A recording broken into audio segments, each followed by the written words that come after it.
2018년 대전의 한 연구소, 세계 몇몇 강대국만 손댄 영역에 고전이 시작됐습니다. 마하5.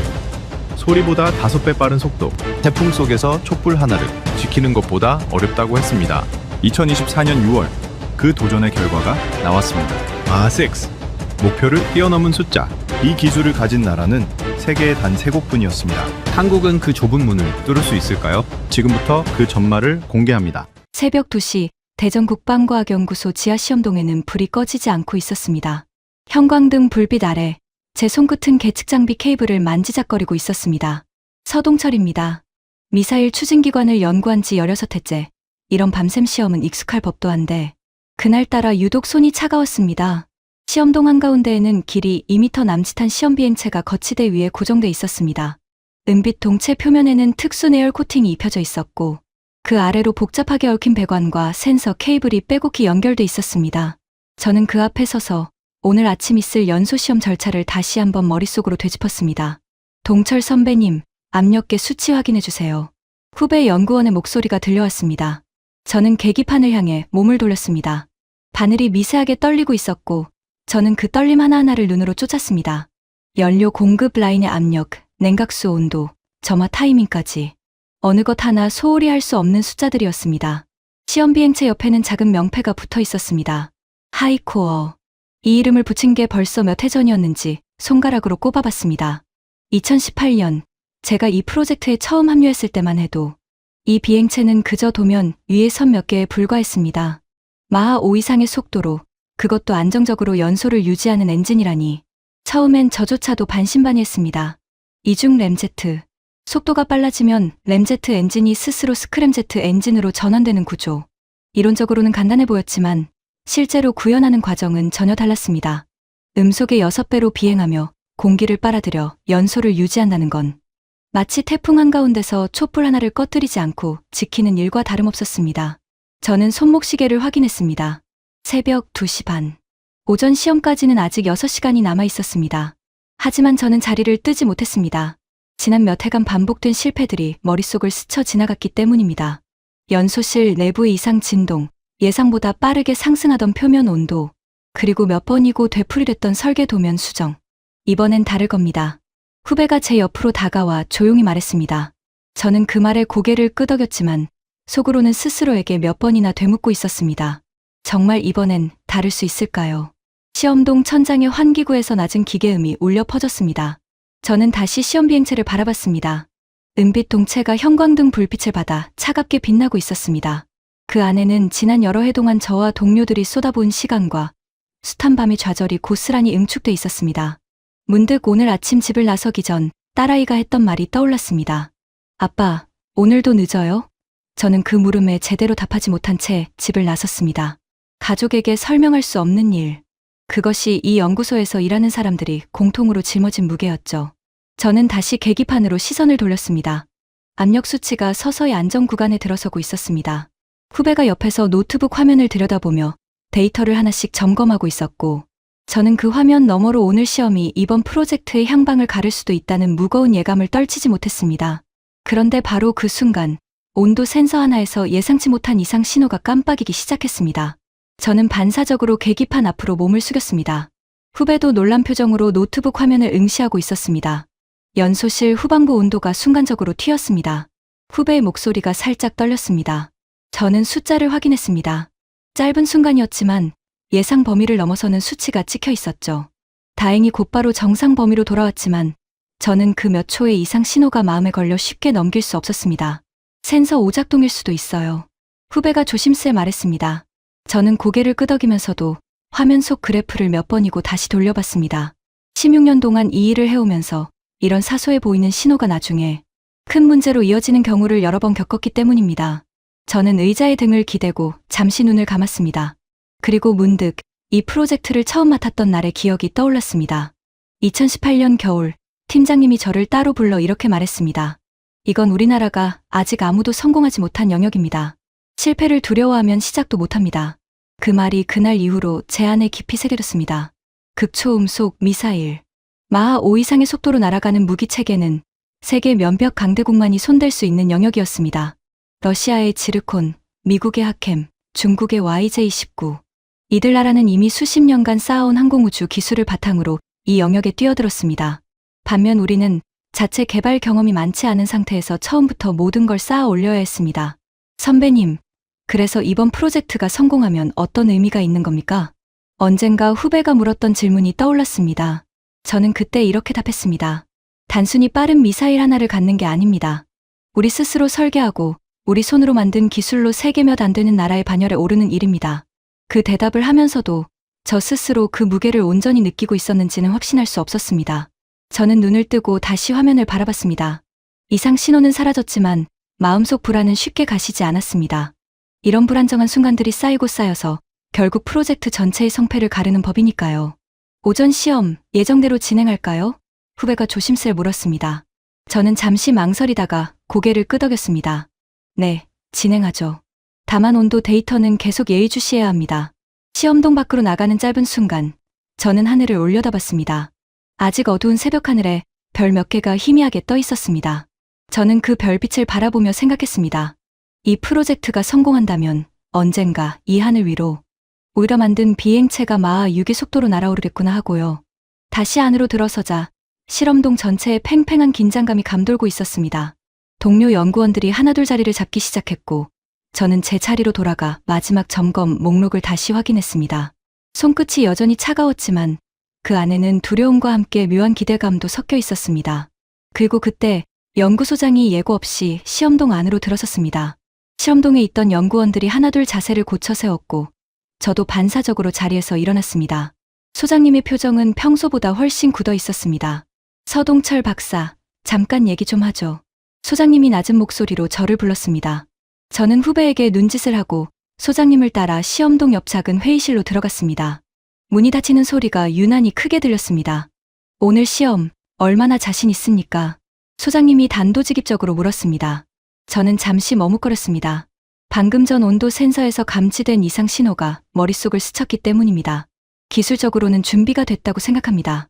다만 아직 변수는 남아 있습니다. 소장님은 팔짱을 낀 채 저를 응시했습니다. 위에서 이번 분기 예산 심사를 앞두고 있어요. 지난 몇 해간 계속된 지연에 대해 곱지 않은 시선이 많습니다. 그 말을 듣는 순간 가슴 한쪽이 무겁게 내려앉았습니다. 저는 알고 있었습니다. 이 프로젝트가 단순히 기술적 도전만이 아니라 조직의 존속과도 맞물려 있다는 사실을요. 이번 시험에서 목표치를 넘기지 못하면 소장님이 말끝을 흐렸습니다. 사업 자체가 재검토될 수도 있습니다. 저는 순간 숨이 막혔습니다. 지난 여러 해 동안 쏟아부은 시간과 노력이 한 번의 시험, 결과로 송두리째 흔들릴 수 있다는 사실이 실감으로 다가왔습니다. 회의실을 나선 저는 복도 창가에 잠시 기대어 섰습니다. 창밖으로 아직 어두운 하늘이 보였습니다. 저는 심호흡을 하며 마음을 다잡으려 했지만 손끝의 떨림은 쉽게 가라앉지 않았습니다. 시험동으로 돌아오자 후배가 걱정스러운 얼굴로 저를 맞았습니다. 선배님, 안색이 안 좋으신데요. 저는 애써 미소를 지어 보였습니다. 괜찮습니다. 시험 준비나 마저 하죠. 하지만 그 미소가 얼마나 어색했는지 저 스스로도 느끼고 있었습니다. 저는 다시 계기판 앞에 앉아 데이터를 하나씩 점검했습니다. 연료 공급 라인, 냉각 시스템, 점화 장치까지. 모든 수치가 정상 범위 안에 있었지만 마음 한구석에는 여전히 불안이 자리하고 있었습니다. 문득 이 프로젝트에 함께해온 동료들의 얼굴이 하나둘 떠올랐습니다. 밤샘 근무를 마다하지 않았던 후배들, 몇 번이고 실패를 딛고 다시 도면을 그려온 설계팀. 저는 그들의 얼굴을 떠올리며 이 시험이 단순히 제 개인의 성과가 아니라 모두의 시간이 걸린 일이라는 걸 다시금 깨달았습니다. 선배님, 시험 시작까지 3시간 남았습니다. 후배가 시계를 확인하며 말했습니다. 저는 고개를 끄덕이고 마지막으로 시험 비행체를 눈으로 훑었습니다.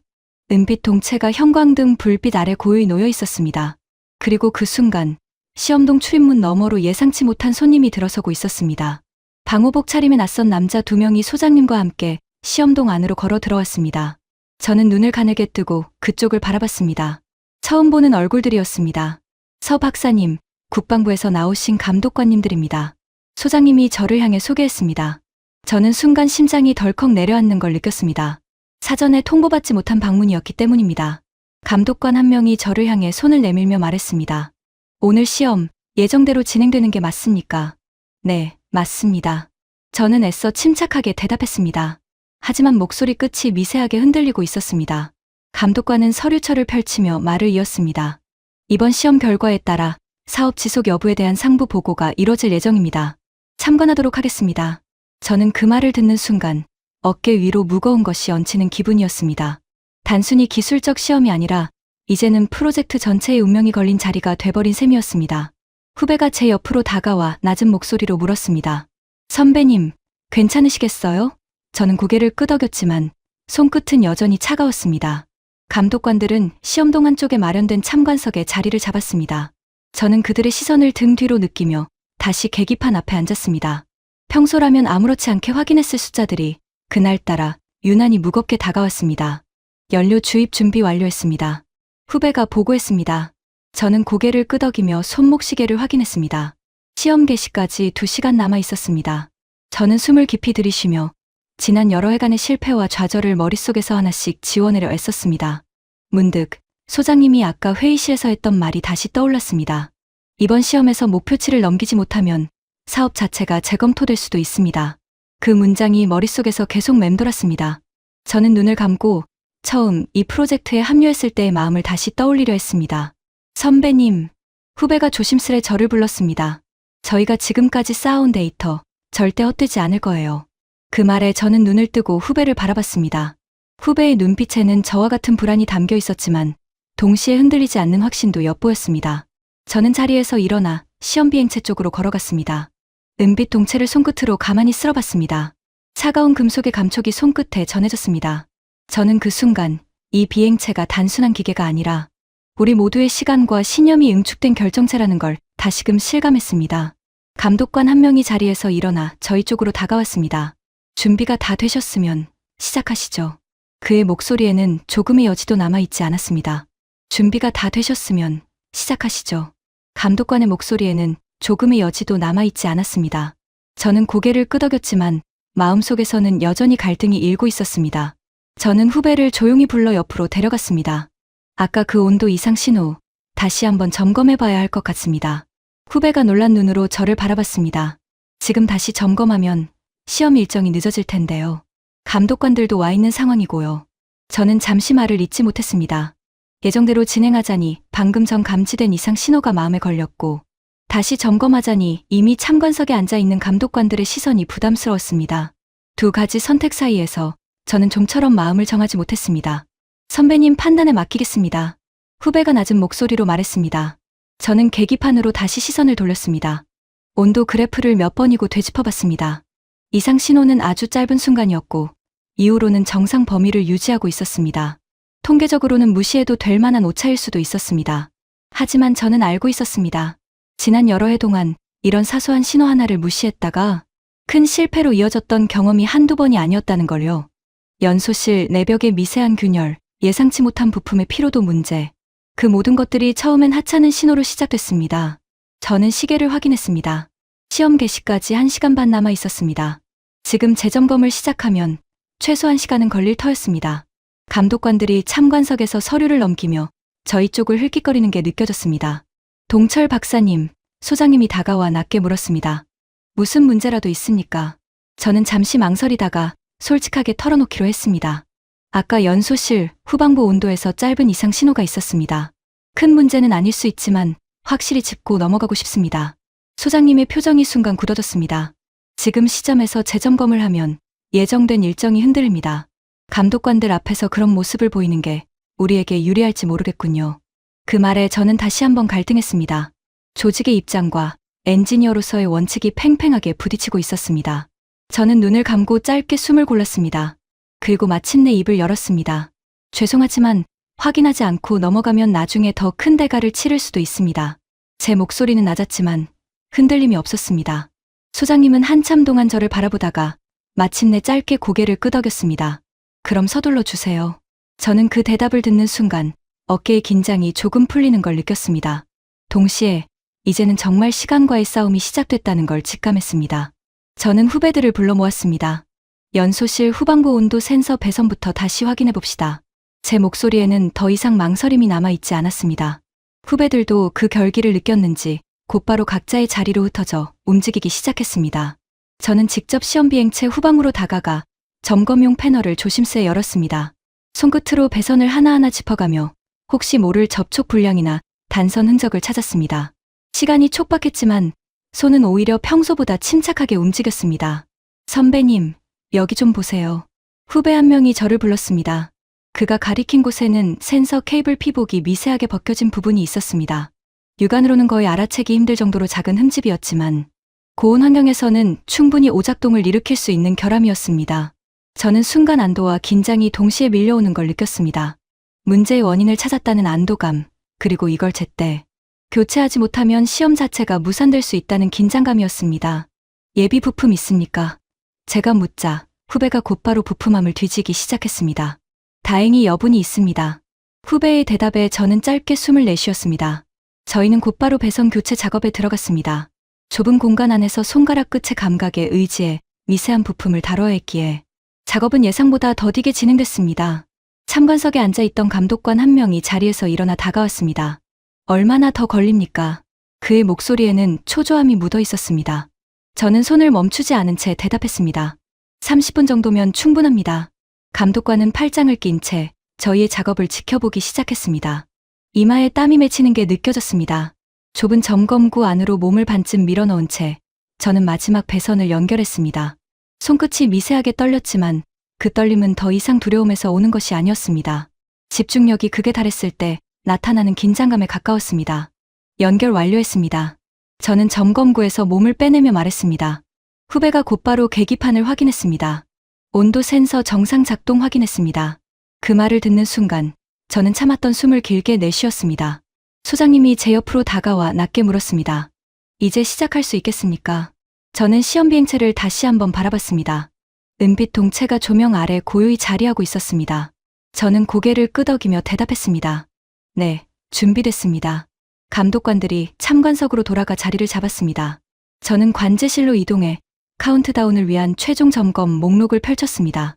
손끝의 떨림은 여전했지만 마음만큼은 조금씩 단단해지고 있었습니다. 관제실 스피커에서 낮은 안내 음성이 흘러나오기 시작했습니다. 10분 후 점화 시퀀스에 돌입합니다. 관제실 스피커에서 흘러나온 안내 음성이 좁은 공간 안에 나지막이 울려 퍼졌습니다. 저는 자리에 앉아 마지막으로 계기판을 훑어봤습니다. 그 순간 휴대전화가 짧게 진동했습니다. 화면을 확인하니 아내에게서 온 메시지였습니다. 오늘 딸아이 생일인 거 잊지 않았죠? 시험 끝나면 꼭 전화해줘요. 저는 순간 가슴이 철렁했습니다. 오늘 아침 정신없이 집을 나서느라 딸아이의 생일이라는 사실을 까맣게 잊고 있었습니다. 저는 짧게 답장을 보냈습니다. 미안해요. 시험 마치는 대로 바로 전화할게요. 손끝으로 화면을 두드리면서도 마음 한구석이 무겁게 가라앉는 걸 느꼈습니다. 16회째 이 일을 해오면서 가족과 함께하지 못한 순간이 셀 수 없이 많았습니다. 문득 몇 해 전 아내가 했던 말이 떠올랐습니다. 당신이 하는 일이 얼마나 중요한지는 알아요. 하지만 가끔은 그 무게를 우리 가족도 함께 짊어지고 있다는 걸 잊지 말아줘요. 그때는 그 말에 제대로 대답하지 못했습니다. 그저 미안하다는 말만 되풀이했을 뿐이었죠. 저는 휴대전화를 내려놓고 다시 관제실 화면으로 시선을 돌렸습니다. 후배가 옆에서 카운트다운 화면을 준비하고 있었습니다. 선배님, 괜찮으세요? 후배가 제 표정을 살피며 물었습니다. 저는 애써 웃어 보였습니다.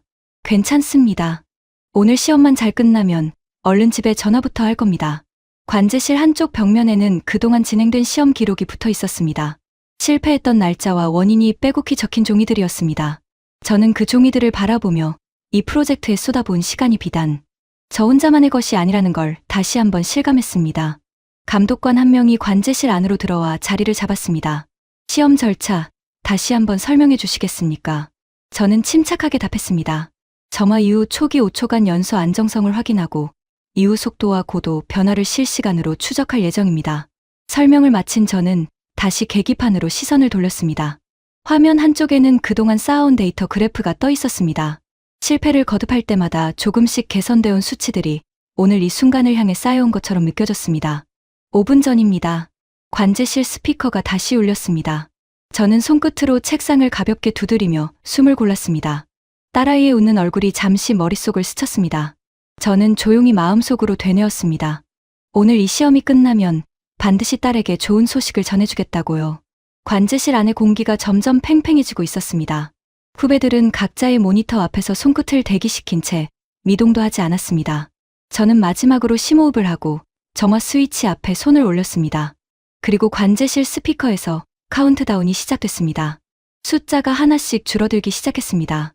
10, 9, 8. 저는 점화 스위치에 손을 올린 채 화면 속 수치들을 마지막으로 훑었습니다. 관제실 안의 공기는 점점 더 팽팽해지고 있었습니다. 3, 2, 1 점화. 그 순간 시험동 저편에서 낮은 굉음이 울려 퍼졌습니다. 유리창 너머로 하얀 화염이 순간적으로 번쩍였고 시험 비행체가 굉음과 함께 거치대를 떠나 하늘로 솟구쳤습니다. 연소 정상 진입, 후배가 소리쳤습니다. 저는 화면에 시선을 고정한 채 숨죽여 수치를 확인했습니다. 속도 그래프가 빠르게 상승 곡선을 그리고 있었습니다. 마하 3, 마하 4, 그리고 마하 5. 목표했던 속도에 도달하는 순간 관제실 안에서 옅은 탄성이 흘러나왔습니다. 하지만 저는 아직 안도할 수 없었습니다. 진짜 승부는 지금부터였습니다. 이중 램제트 엔진이 스크램제트 방식으로 전환되는 그 찰나의 순간, 저는 화면 속 연소실 온도 그래프에서 눈을 떼지 못했습니다. 전환 시퀀스 진입합니다. 후배의 목소리가 살짝 갈라졌습니다. 저는 손끝으로 책상 모서리를 꽉 움켜쥐었습니다. 그래프 위의 선이 미세하게 흔들리는 게 보였습니다. 지난 여러 해 동안 바로 이 지점에서 몇 번이나 실패를 맛봤는지 모릅니다. 몇 초가 마치 몇 분처럼 길게 느껴졌습니다. 저는 숨조차 제대로 쉬지 못한 채 화면을 응시했습니다. 그리고 마침내 연소 상태를 나타내는 선이 끊기지 않고 매끄럽게 이어졌습니다. 전환 성공, 속도 유지 중입니다. 후배가 외쳤습니다. 관제실 안이 순간 술렁였습니다. 저는 두 손으로 얼굴을 감싸며 참았던 숨을 길게 내쉬었습니다.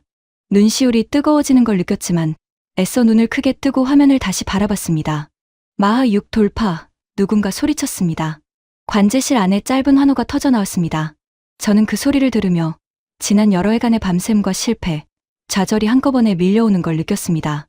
옆에 있던 후배가 제 어깨를 두드리며 환하게 웃었습니다. 감독관들도 자리에서 일어나 화면을 주시하고 있었습니다. 그들의 표정에서도 놀라움이 묻어났습니다. 저는 잠시 눈을 감고 이 순간을 온전히 느껴보려 했습니다. 하지만 화면 한쪽에서 고도 데이터가 예상보다 훨씬 가파르게 치솟고 있다는 걸 발견했습니다. 9장 midpoint. 고도 그래프가 예상 범위를 훌쩍 넘어서고 있었습니다. 저는 순간 몸이 굳는 걸 느꼈습니다. 목표했던 고도는 20km였는데 화면 위의 숫자는 이미 그 선을 넘어서고 있었기 때문입니다. 고도 이상 상승 중입니다. 후배가 다급하게 외쳤습니다. 저는 재빨리 다른 계기들을 함께 살폈습니다. 속도는 여전히 마하 6 부근에서 안정적으로 유지되고 있었지만 고도만큼은 예측 모델을 벗어나고 있었습니다. 관제실 안의 순간 긴장감이 팽팽하게 감돌았습니다. 감독관 한 명이 저를 향해 몸을 돌리며 물었습니다. 이거 정상적인 상황입니까? 저는 화면에서 눈을 떼지 못한 채 대답했습니다. 확인 중입니다. 잠시만 기다려 주십시오. 저는 빠르게 머릿속으로 계산을 돌렸습니다. 속도가 예상보다 안정적으로 유지되면서 오히려 양력이 예측치보다 더 크게 작용하고 있을 가능성이 떠올랐습니다. 나쁜 신호일 수도, 혹은 우리가 상상했던 것보다 더 나은 성능을 의미하는 신호일 수도 있었습니다. 연소 상태는 여전히 안정적입니다. 후배가 다시 보고했습니다.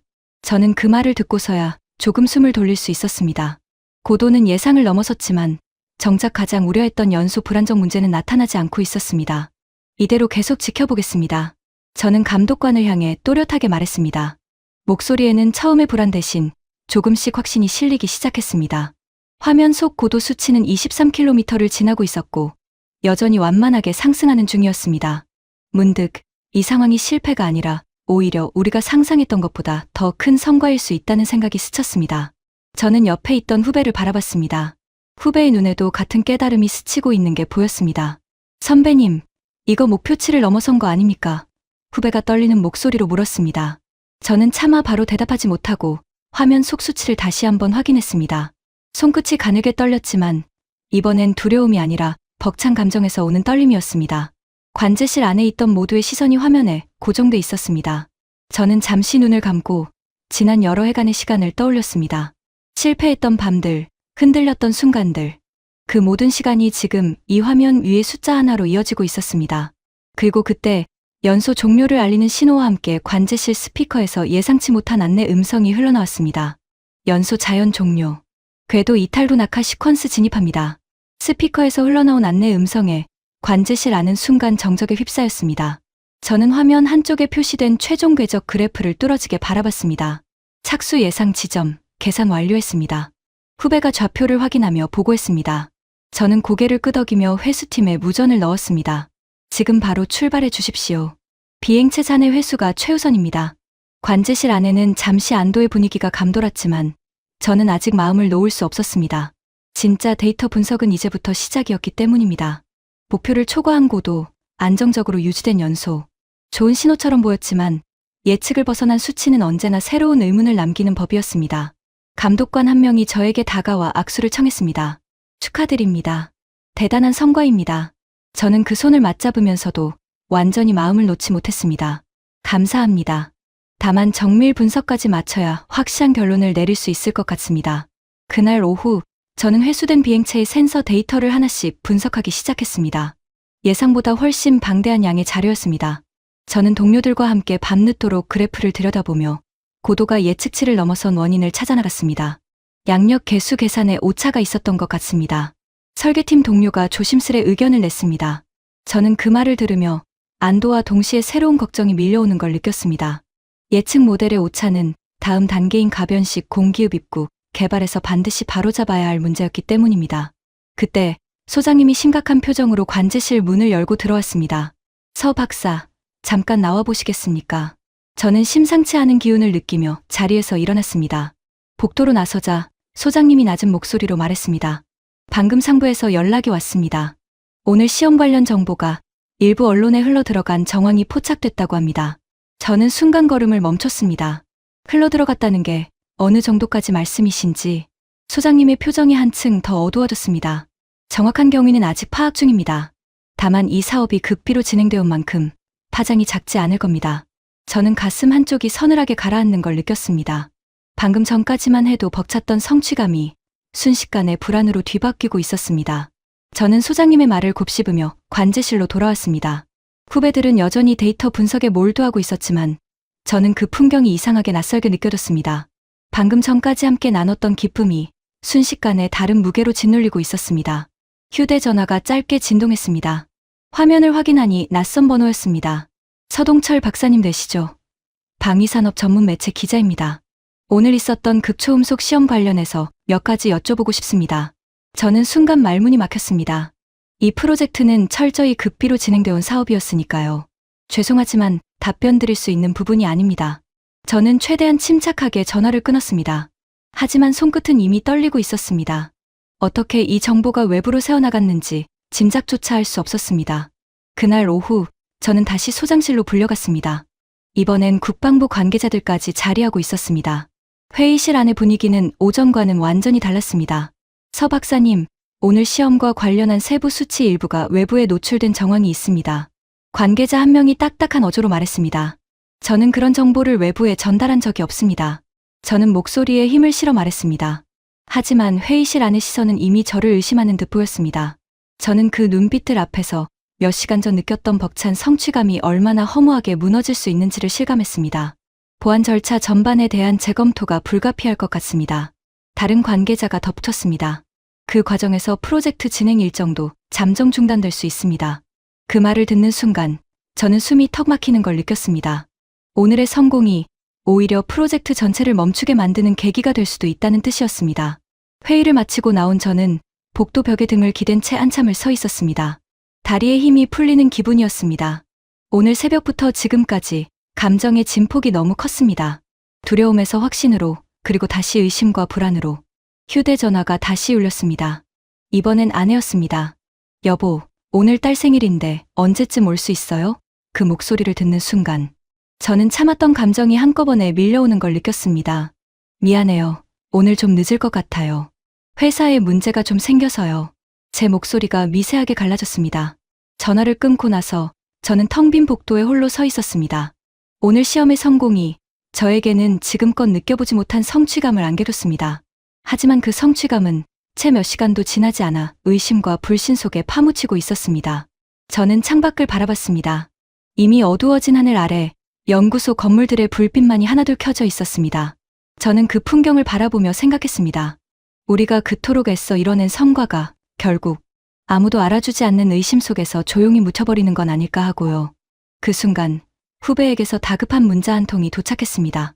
선배님, 회수된 비행체에서 이상한 게 하나 발견됐습니다.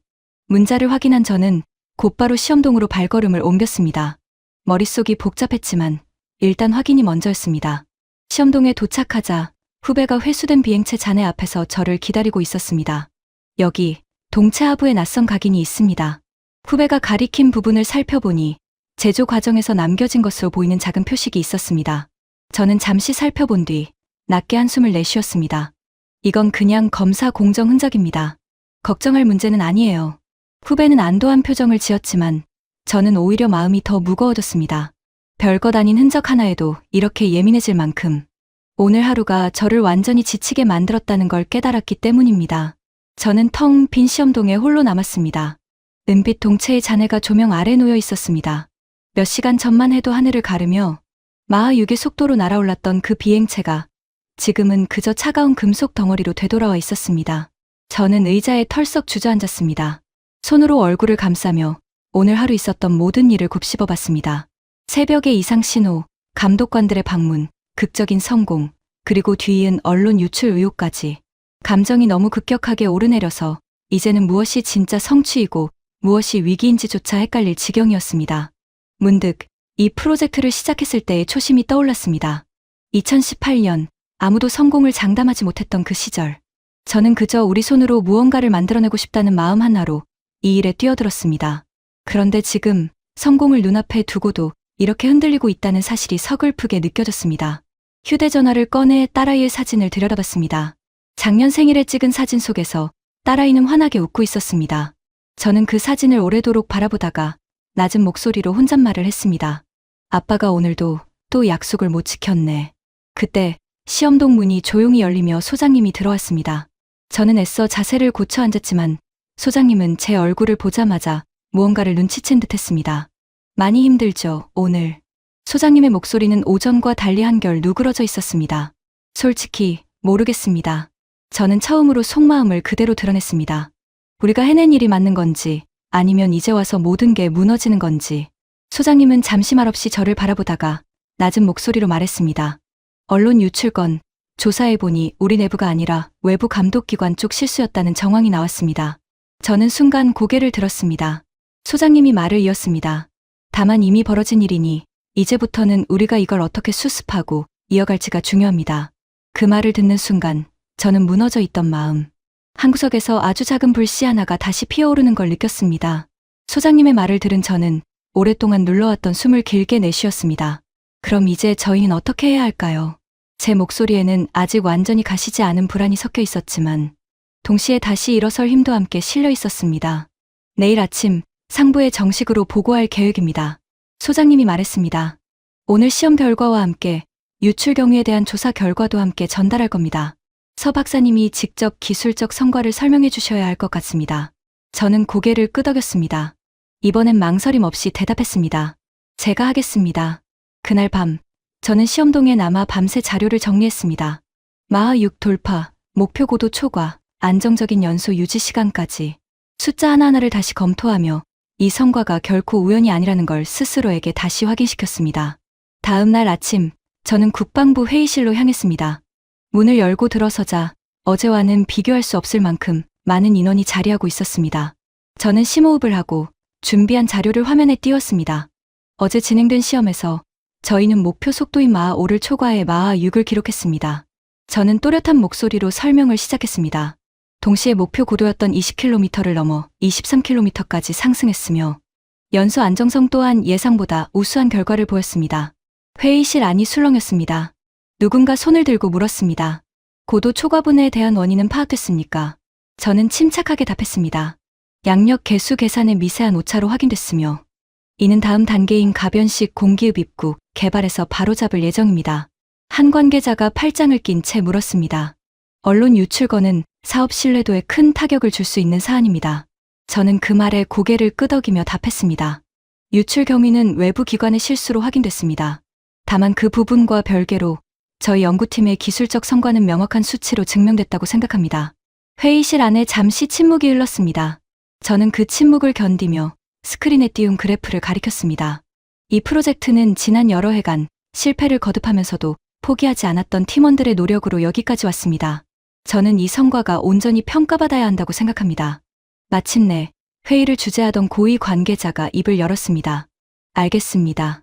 유출 사안은 별도로 조사하되 프로젝트는 예정대로 다음 단계로 진행하도록 하겠습니다. 저는 그 말을 듣는 순간 어깨를 짓누르던 무게가 서서히 걷히는 걸 느꼈습니다. 회의실을 나선 저는 곧바로 시험동으로 돌아왔습니다. 후배들이 이미 회수된 비행체 데이터를 정리하며 저를 기다리고 있었습니다. 선배님, 상부 보고는 어떻게 됐어요? 후배가 조심스레 물었습니다. 저는 짧게 웃으며 대답했습니다. 다음 단계로 계속 진행하기로 했습니다. 관제실 안에서 낮은 탄성이 터져 나왔습니다. 몇몇 후배들은 서로 어깨를 두드리며 안도의 표정을 지었습니다. 저는 그 모습을 바라보며 이 프로젝트가 저 혼자만의 싸움이 아니었다는 사실을 다시금 실감했습니다. 며칠 뒤 연구소 대강당에서 작은 보고회가 열렸습니다. 이번 시험 결과가 대한기계학회 주관 올해의 기계기술 후보에 오를 만한 성과로 인정받았다는 소식도 함께 전해졌습니다. 저는 단상에 서서 그동안의 개발 과정을 동료들과 함께 되짚었습니다.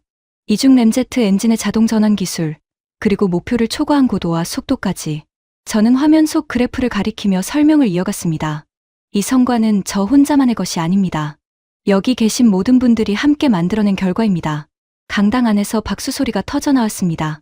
보고회가 끝난 뒤 소장님이 저에게 다가와 손을 내밀었습니다. 고생 많으셨습니다, 서 박사님.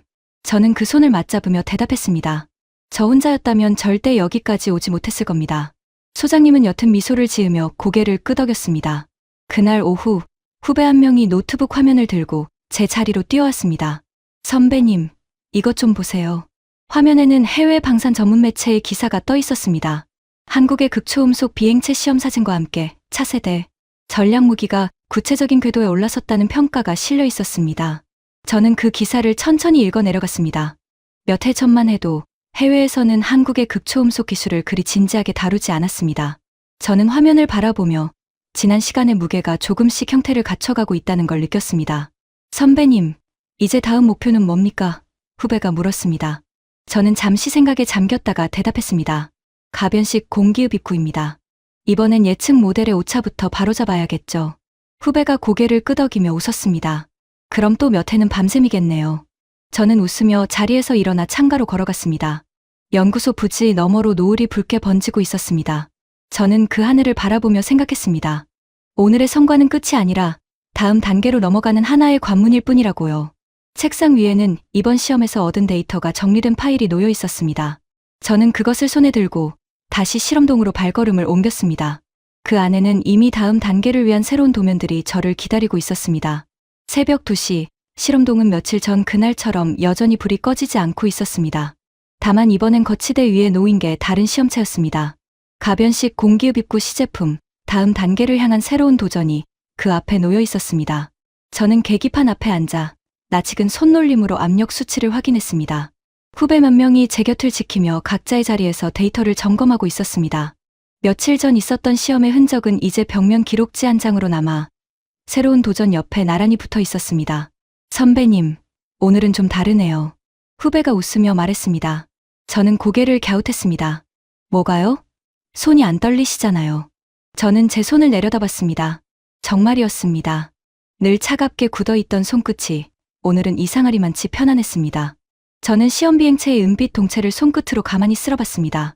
이번엔 하이코어가 아니라 그 다음을 향한 새로운 형상이었습니다. 저는 문득 몇 해 전 이 프로젝트에 처음 합류했을 때의 막막함을 떠올렸습니다. 도면 위에 선 몇 개에 불과했던 그 시절이 이제는 실제로 하늘을 가르는 속도로 바뀌어 있었습니다. 관제실 스피커에서 낮은 안내 음성이 흘러나왔습니다. 30분 후 예비 점검 시퀀스 시작합니다. 저는 자리에서 일어나 창가로 걸어갔습니다. 아직 어두운 새벽 하늘 위로 별 몇 개가 여전히 희미하게 떠 있었습니다. 저는 그 하늘을 올려다보며 언젠가 이 자리에서 저 자신에게 던졌던 질문을 다시 떠올렸습니다. 정말 이번엔 다를 수 있을까? 그 질문에 대한 답은 이제 숫자와 그래프가 아니라 지난 시간 동안 쌓아온 확신으로 대신할 수 있을 것 같았습니다. 시험동 저편에서 새로운 시제품의 점화 준비가 시작되고 있었습니다. 저는 다시 자리로 돌아와 계기판 앞에 앉았습니다. 은빛 동체가 형광등 불빛 아래 고요히 그리고 단단하게 자리하고 있었습니다. 안녕하세요. 해외감동 대한민국입니다. 이번 영상은 대한민국이 세계 4번째 극초음속 미사일 보유국을 향해 나아가고 있는 이야기를 다뤘습니다. 마하 6시속 7,344km, 서울에서 평양까지 1분, 서울에서 우크라이나 키이우까지도 1시간이면 도달하는 속도입니다. 태풍 속에서 촛불 하나를 지키는 것만큼 어렵다는 극초음속 연소 기술을 우리 연구진은 자체 기술로 하나씩 넘어섰습니다. 본 콘텐츠는 실제 국방과학연구소와 현대로템이 개발 중인 한국형 극초음속 비행체 하이코어 2018년부터 시작된 극비 개발 프로젝트 그리고 2024년 6월 시험 발사에서 기록한 마하 6 돌파를 참고했으나 공식적으로 공개되지 않은 연구소 내부의 개발 과정과 관계자들의 심리를 상상력으로 재구성한 뉴스픽션입니다. 등장인물의 발언과 심리 변화는 몰입을 위한 연출이며 실제 인물이나 기관과 직접 동일시할 수 없습니다. 이 영상 속 주인공 서동철과 그의 후배, 소장, 감독관 등 등장인물은 모두 가상입니다. 시험 당일 발생한 구체적인 온도 이상 신호, 재점검 과정, 언론 유출 의혹과 이를 둘러싼 내부 조사, 국방부 감독관과의 회의 내용, 주인공의 개인사와 관련된 세부 묘사는 모두 극적 구성을 위한 창작입니다. 다만 이야기의 뼈대가 된 사실은 실제 성과에 기반합니다. 국방과학연구소가 2018년부터 현대로템 등과 함께 극비리에 개발해온 한국형 극초음속 비행체 하이코어는 2024년 6월 시험 발사에서 최고 속도 마하 6을 기록하며 개발 목표였던 마하 5에서 5초 이상 연소 유지를 초과 달성했습니다. 최고 고도 23km까지 상승해 초기 목표였던 20km도 넘어섰습니다. 핵심 기술인 이중 램제트 엔진은 속도가 빨라지면 램제트에서 스크램제트 방식으로 자동 전환되는 구조로 세계적으로도 구현이 극히 어려운 기술로 꼽힙니다. 일본, 호주, 인도도 한국보다 먼저 시험 비행체를 완성했지만 하이코어는 실전 검증된 장비와 발사관 방식을 사용해 무기화에 가장 급급한 것으로 평가받습니다. 이 이야기가 전하고 싶은 메시지는 하나입니다. 눈에 보이는 성과 뒤에는 언제나 이름 없이 쌓여온 시간이 있다는 것입니다. 극초음속 미사일 개발은 세계 몇몇 강대국만이 손댄 영역이었습니다. 러시아는 마하 8에서 9에 이르는 지르콘을 이미 실전 배치했고 미국은 마하 7에서 8급 하켐 양산을 준비 중이며 중국은 마하 6급 YJ-19를 공개한 바 있습니다. 한국은 2035년까지 양산에 성공하면 세계에서 네 번째로 극초음속 미사일을 보유한 국가가 됩니다. 국방과학연구소는 올해까지 이중 램제트 전환 기술을 완성하고 2028년까지 가변식, 공기흡 입구 등 핵심 기술을 모두 확보한다는 목표를 세우고 있습니다. 이 영상은 특정 무기 체계의 구체적인 성능 수치나 기술적 세부 사항을 과장하거나 왜곡하지 않으며 군사적 긴장을 조장하려는 목적도 없습니다. 다만 화려한 스포트라이트 없이 지하, 시험동에서 묵묵히 실패를 견뎌낸 연구자들의 시간을 정확한 사실과 함께 담담하게 전하고자 했습니다.